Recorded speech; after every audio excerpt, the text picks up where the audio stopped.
kuna majority wengine wamebeba roho ya Herodi. Roho ya Herodi. Roho ya Herodi hii ni roho gani? Herodi amebeba roho hii. Ya kwanza ni kuwa vitu vya thamani katika uchanga. To keep things of importance at the infancy stage. Herodi anaua vitu vya thamani katika uchanga. Yesu alipozaliwa, Herode alipata Yesu akataka muue. Alipojua ni mfalme akasema lazima nimuue. Kalia uchanga wake.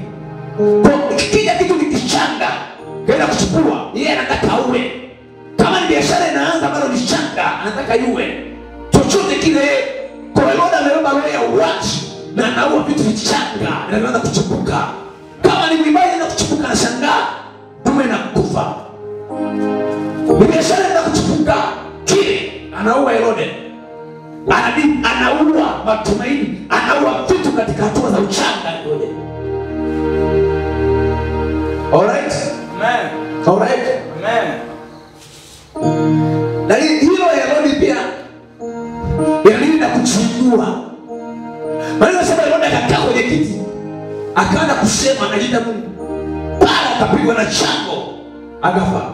Roho ya kiburi na kuchungua. Kwa na aya aliingia kuzalisha rais ndani ya kanisa. Asipojua na kushirika nazo. Jezebel, hello. Na kadhalika. Bwana sifiwe. Hallelujah. Amen. Hallelujah. Amen. Hallelujah. Amen. Hallelujah. Amen. Do you get something? Kuna nini unapata hapo? Amen.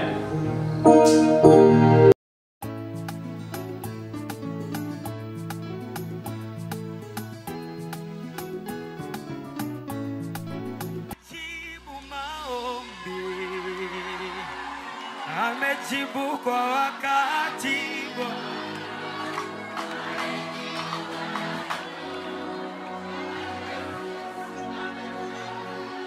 Amejibu maombi.